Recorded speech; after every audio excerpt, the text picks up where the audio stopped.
কিছু কিছু কাপল বিয়ের পরে আসেন যে ম্যাডাম আমার ব্লাড গ্রুপ পজিটিভ, আমার হাজব্যান্ডের ব্লাড গ্রুপ নেগেটিভ, অথবা আমার হাজব্যান্ডের ব্লাড গ্রুপ নেগেটিভ, আমার ব্লাড গ্রুপ পজিটিভ, আমাদের কোনো প্রবলেম হবে কিনা। আমি ডক্টর তানিয়া আক্তার, সহকারী অধ্যাপক হিসেবে কর্মরত আছি sir Salimullah medical college, Mitford হসপিটালে।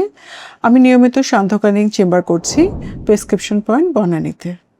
যে বিয়ের পূর্বে হাজব্যান্ড ওয়াইফ, দ্যাট মিনস কাপলদেরকে কিছু টেস্ট করে দেন বিয়ের ব্যাপারে ডিসিশন নিলে ভালো হয়।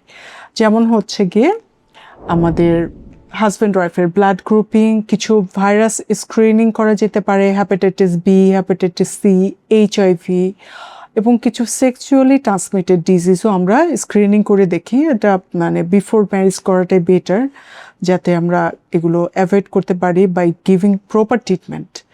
অথবা তাদের ক্ষেত্রে কিছু ফার্টিলিটি প্যানেল করা যেতে পারে। কিছু কিছু জেনেটিক ডিজিজ আছে, সেগুলো আমরা জেনেটিক প্যানেল টেস্ট করা যেতে পারে। এটা অ্যাকর্ডিং টু পেশেন্টের হিস্ট্রি নিয়ে আমরা ডিসিশন নেওয়া হয় কী ধরনের টেস্ট করব। এবং কিছু কিছু ক্ষেত্রে যেমন হচ্ছে গিয়ে যে ব্লাড ডিসঅর্ডার, যেমন থ্যালাসেমিয়া, সর্বোপরি আমাদের যেটা করতে হবে বিয়ের আগে অবশ্যই কাপলদেরকে একটা মেন্টাল অ্যাসেসমেন্টও করতে হবে।